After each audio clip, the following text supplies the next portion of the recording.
বন্ধুরা, উর্মির রান্নাঘরে আপনাদের স্বাগত। আজকে আমার রেসিপি কটুরি চাট। সন্ধেবেলার জলখাবার এটি খুবই সুন্দর খেতে হয়। আসুন তাহলে দেখে নেওয়া যাক কটুরি চাটের রেসিপিটি। কটুরি চাট বানানোর জন্য আমি এখানে প্রথমে আলু আর মটর হলুদ নুন অল্প জল দিয়ে কুকারেতে সিদ্ধ করে নেব। অন্যদিকে আমি ময়দাটা মেখে নেব।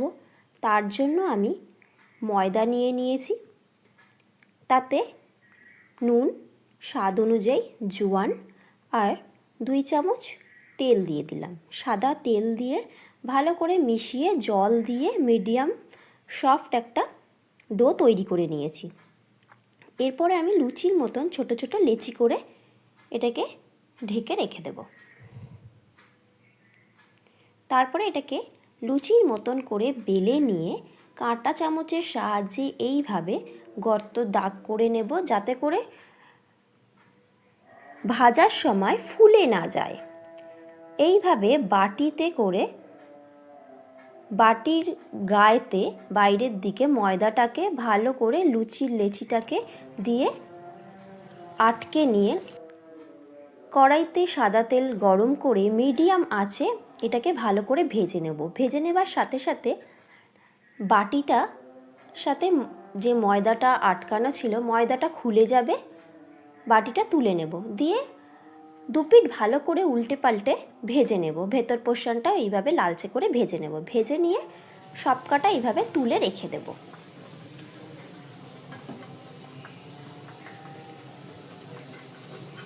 এইভাবে সবকটাকে ভালো করে ভেজে নেব।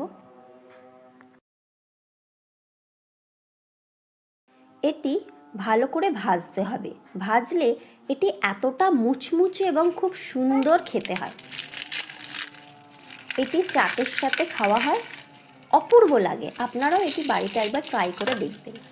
এবারে আমি চাটটাকে মেখে নেব। তার জন্য আগে থেকে আলু বয়েল করে নিয়েছি আর এই মটরটাকে কাবলি চানাটাকে সিদ্ধ করে নিয়েছি। কাবলি চানা আলুটাকে চৌকো চৌকো করে কেটে নিয়েছি। কাবলি চানা আলু দিয়ে দিলাম, টমেটো দিয়ে দিলাম, ধনে পাতা দিয়ে দিলাম, কাঁচা লঙ্কা দিয়ে দিয়েছি, স্বাদ অনুযায়ী বিট নুন, সাদা নুন দিয়ে দিলাম। এবারে কিছু মশলা দিয়ে দেব। কাশ্মীরি লাল লঙ্কার গুঁড়ো, ভাজা মশলা, চাট মশলা, আমচুর পাউডার দিয়ে ভালো করে মিশিয়ে নিচ্ছি। লেবুর রস দিয়ে দিলাম আর পেঁয়াজ কুচি দিয়ে দিলাম। দিয়ে ভালো করে মেশানো হয়ে গেছে। এবারে ওই কাটুরিগুলোতে মশলাটা ভালো করে ভরে দিলাম। ওপর দিয়ে পেঁয়াজ কুচি ছড়িয়ে দিলাম, টমেটো কুচি, ধনে পাতা কুচি,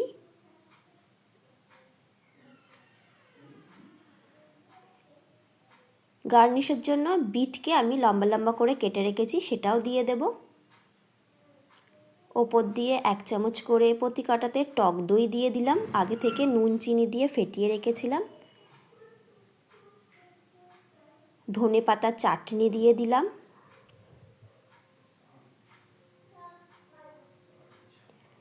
আর মিষ্টি তেঁতুলের চাটনি করে রেখেছিলাম গুড় আর তেঁতুল দিয়ে, সেটাও এর মধ্যে দিয়ে দিলাম।